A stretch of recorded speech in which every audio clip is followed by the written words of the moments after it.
It's cold again, but I know. Ciao ragazzi, bienvenue sur la chaîne Giulia Bellezza. Aujourd'hui on se retrouve pour un maquillage spécial Noël assez sophistiqué. Avant de commencer le tutoriel, n'hésitez pas à liker la vidéo pour soutenir la chaîne. Merci beaucoup et bon visionnage.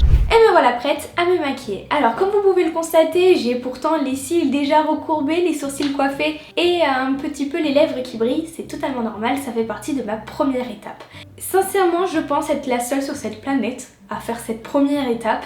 Et pourtant, je la trouve révolutionnaire. Faites-moi confiance et vous m'en direz des nouvelles, ok? N'ayez pas peur, hein. Alors, je commence par prendre un baume à lèvres, ok? Transparent, de préférence le plus gras possible. Si vous avez de la vaseline, ça fonctionne très bien aussi. Prendre une petite brosse comme ceci et venir, hop, frotter, prendre en fait de la matière, du coup, du labello, comme si c'était un mascara. Alors cette première étape, pourquoi je la fais? Tout simplement parce que dans un premier temps, elle me permet de coiffer mes cils. J'ai remarqué qu'en mettant du mascara juste après cette étape, mes cils étaient beaucoup plus recourbés et le mascara était beaucoup plus simple à appliquer. En fait, le fait de rajouter du gras, ça a aidé justement mes cils et vous pouvez le voir, ça donne un effet maquillé. Pourtant, je suis maquillée avec quelque chose de transparent. Bon, après j'ai les cils noirs aussi de base, mais bref, c'est une bonne technique. Mais j'en mets aussi sur la bouche, hein. J'en ai mis juste avant. Hop, j'en ai... En fait, c'est triple action le truc, hein. Hop, on fait pareil avec les sourcils pour les coiffer dans un premier temps. Voilà, tout simplement, je viens juste les coiffer en fait. Et ensuite j'utilise une crème tout simplement Nivea que j'aime beaucoup et je l'utilise en base. Alors j'ai testé la base Sephora, lissante etc, j'ai pas du tout aimé, ça fait exactement l'effet que j'aime pas. Je trouve que ça épaissit la matière et c'est pas du tout naturel. L'anti-cerne de chez Tarte, la teinte numéro 16N. Alors l'anti-cerne est quand même relativement clair mais c'est pas très grave, je trouve que ça illumine le regard. Donc j'en mets un point là, un point là. Quand je dis un point, c'est vraiment un point, j'essaie de limiter vraiment un maximum la matière sur le visage parce que je trouve ça pas agréable. Parce que je vais pas vraiment faire, vous savez, ce triangle et en mettre partout, je trouve ça un peu inutile. Parce que je vais venir mettre du fond de teint juste après. Alors je commence par prendre le concealer qui est sur l'extérieur et je vais venir l'étirer vraiment jusque là, dans ce sens là, pour vraiment venir étirer le regard. Et ensuite je viens étaler comme ça, je fais un espèce de hop, je sais pas comment l'expliquer, je fais le long de mon nez en fait, et bien dans le creux de l'œil parce que je trouve que c'est à ce niveau là que ça illumine en fait le regard. De ce côté là, on fait exactement la même chose en fait. Bon bref, c'est la Kiko et elle est trop bien, elle est mate, elle est super agréable à porter. C'est pas exactement ma teinte mais c'est pas très grave en fait. J'ai du mal à trouver la bonne teinte à chaque fois donc je teste. Au pire je fais des mélanges en fait, mais surtout comme je mets une poudre à la fin, ça vient unifier le tout donc c'est pas vraiment choquant comme c'est pas trop clair ou trop foncé, ça passe. C'est la 2N, voilà. Hop, sur le Beauty Blender, j'en mets pas énormément, vraiment je mets voilà juste ça. Tu vois, j'en mets là, là, là, un peu comme une crème en fait. Et après je viens tapoter de partout comme ça pour étaler le produit. Voilà, on tapote. J'en mets ici parce que je suis un petit peu rouge. Donc j'en mets pas vraiment sur le front, j'en mets juste là, au milieu. Parce que je trouve ça pas vraiment utile en vrai. Après j'évite de mettre du fond de teint en général, mais comme là c'est quand même un beau maquillage de Noël, et ben on met tout. On met tout. Mais c'est vrai que tous les jours je ne mettrai pas du fond de teint parce que c'est pas forcément aussi ce qu'il y a de plus agréable. Au début je l'ai acheté juste parce que c'était joli, mais en fait je crois que c'est la meilleure poudre que j'ai pu tester de ma vie. J'ai l'impression de pas en mettre, pourtant ça se voit, mais le ressenti, je vous jure que des fois je me dis mais j'en ai mis là. Et pourtant directement ça vient flouter le visage, c'est vraiment trop stylé. Teint compact, haute tenue, ultra confort, fini, zéro défaut. Pour le coup ce qui est écrit, j'avais jamais lu hein. Ce qui est écrit c'est exactement ça, c'est exactement ce que j'ai décrit sans faire exprès, c'est ça. C'est la B60. Dedans en fait tu vas retrouver du coup la poudre ici, où tu pourras, dès qu'il n'y en a plus tu peux directement juste acheter la recharge. Et là la petite éponge qui est top. En fait, cette éponge, en gros, ça c'est pour vraiment un effet mat, mais genre pas brillant. Si vous brillez et tout, et que vous voulez un fini mat, ça c'est le mieux. C'est-à-dire que ça, je vais en mettre sur tout le visage. Mais imaginons, je dois faire des photos Insta ou une vidéo. Je vais mettre avec ça parce qu'il y a toute une différence. Regardez, je vais vous montrer. Hop, j'appuie. Et maintenant, je vais en mettre là où je brille. Par exemple, ici. Vous le voyez, ici, je brille. Donc, hop, je viens tapoter là où je brille. Et ça va m'enlever en fait toutes les zones qui brillent là, regardez. En fait, je sais pas si vous avez vu à un moment donné sur TikTok, il y avait un produit qui était à la mode qui justement floutait et c'était miraculeux. Alors qu'en réalité, c'est pas le produit en lui-même, c'était juste l'éponge. Le matériel que tu utilises pour appliquer ton produit, tu n'auras pas le même rendu. Si tu mets un fond de teint avec une éponge ou avec un pinceau, ça sera pas la même chose. Si tu mets du coup ta poudre avec un pinceau ou avec une éponge, c'est pas le même rendu, c'est juste logique en fait. Donc il n'y avait rien de révolutionnaire là-dedans, je sais pas pourquoi tout le monde avait fait waouh, insane. Donc c'est parti, j'en mets et j'en mets partout. Pour enlever le côté brillant et gras de la crème hydratante, parce que la crème que j'ai mise, elle est quand même très très grasse.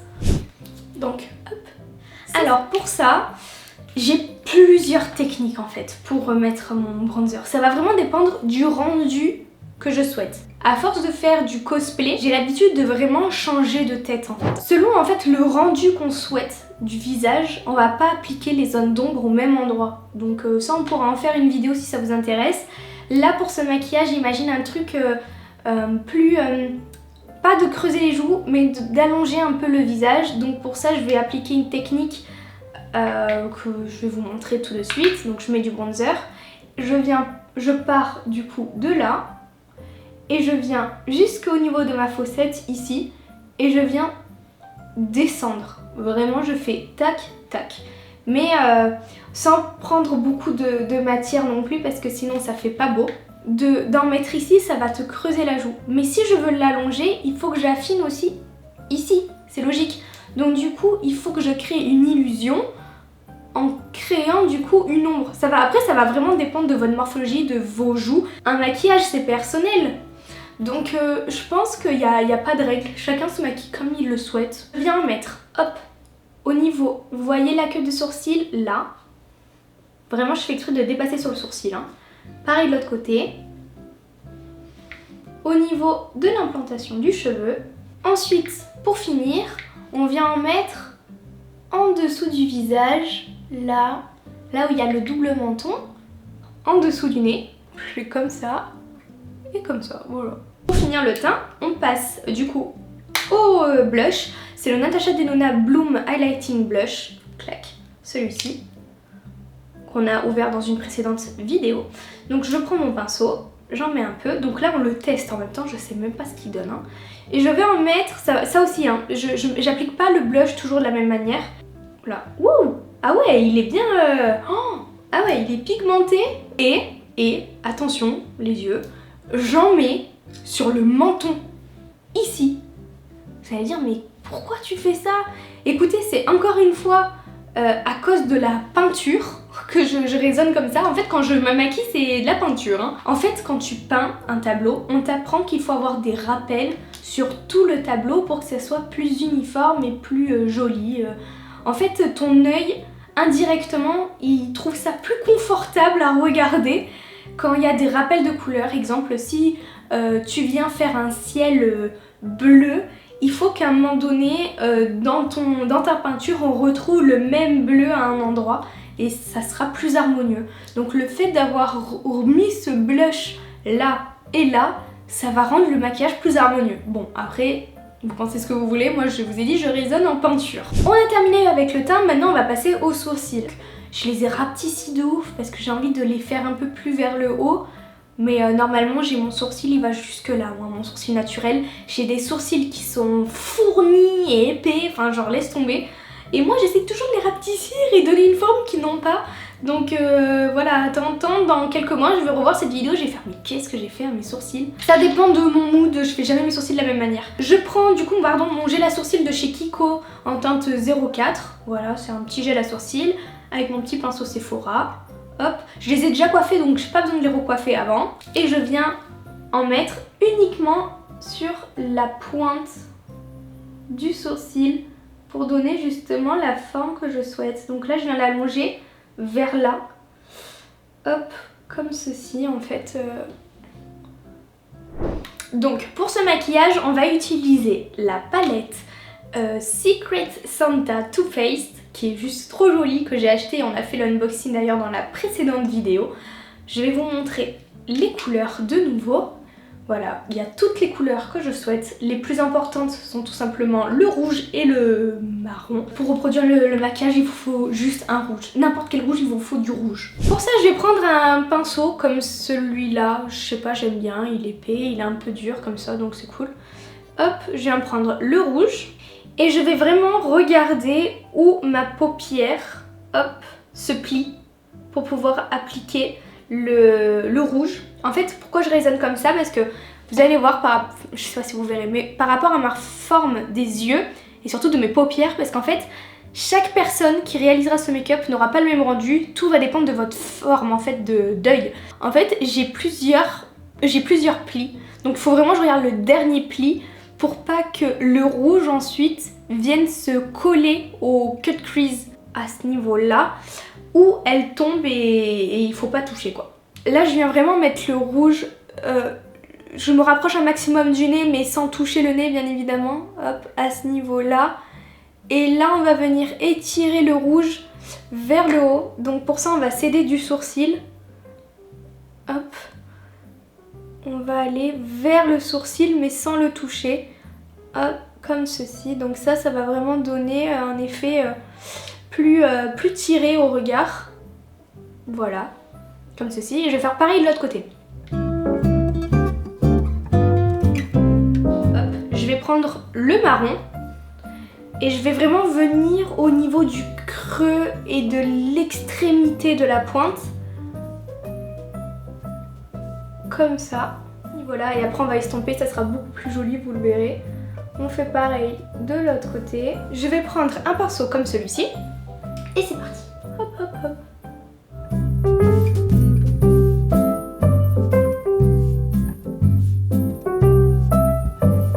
Après avoir estompé, on pourra rajouter un petit peu de couleur si on le souhaite, si on souhaite que ça soit un peu plus pigmenté. Après comme ça, moi je trouve ça cool. Je mets le rouge, et j'en mets... hop, vraiment au milieu par contre, hein, pas sur les extrémités où on a estompé parce que sinon il faudra estomper de nouveau et c'est pas le but.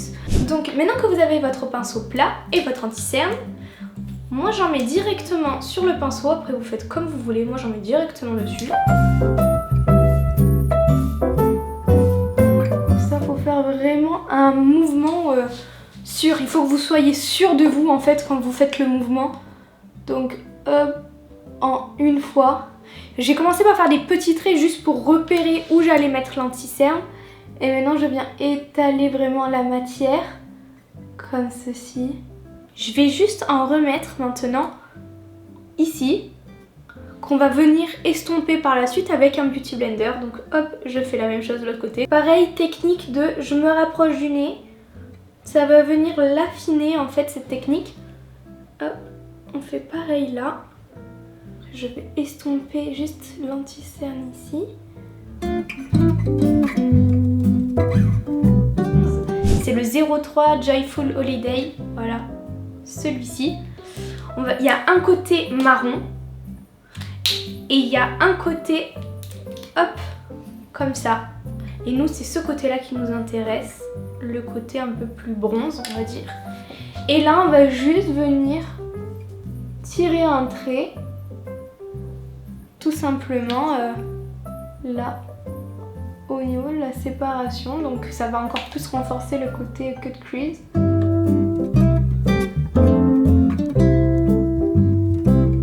Et voilà pour ça.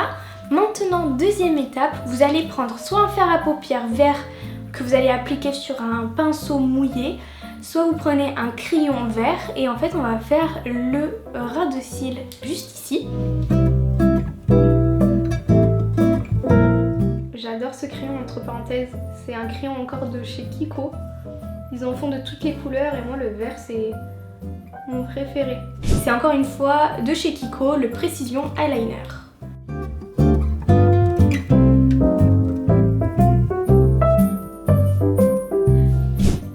mascara, je vais mettre celui-ci de chez Kiko qui est vert, j'ai le même en bleu. C'est les meilleurs pour moi mascara de couleur. J'en ai acheté un pour vous dire de chez Yves Saint Laurent en bleu. Il est nul, nul, nul, nul. Celui-là il coûte 10 fois moins cher, il est beaucoup mieux. Enfin bref, donc c'est parti, on en met.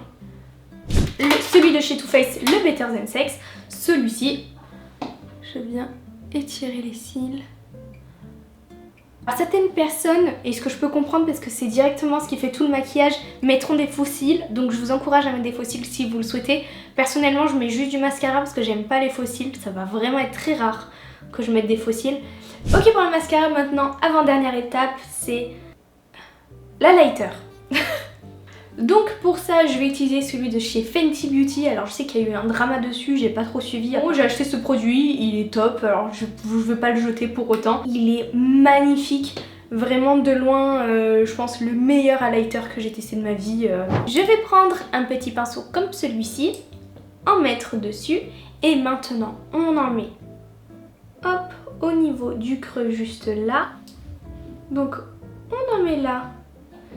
Et on en met ici, on en met au-dessus de l'œil, là, à ce niveau-là, hop, juste au milieu en fait. Encore une fois, juste au milieu, puis finalement en dessous du sourcil.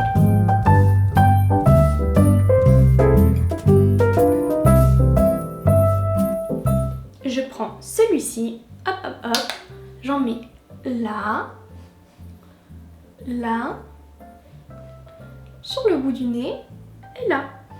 Et voilà, alors là pour la dernière étape ça va vraiment dépendre de vous. Soit comme vous avez vraiment bien maquillé les yeux, vous choisissez de mettre un rouge à lèvres nude. Soit on continue dans le côté vraiment glamour et bien maquillé pour Noël, un rouge à lèvres mat rouge. Alors là franchement vous pouvez mettre un peu celui que vous voulez. Moi je vais en mettre un bordeaux de chez Yves Saint Laurent que j'ai acheté. Avec ce rouge à lèvres on passe pas inaperçu, hein, on rigole zéro, il est là quoi. Moi perso j'adore mais je peux comprendre qu'on préfère quelque chose de plus sobre, c'est très joli aussi mais pour Noël je sais pas, j'ai envie d'être voilà, maman Noël, un peu glamour, comme ceci. C'est une robe qui vient de chez Amazon. Donc je vous mettrai le lien dans la description.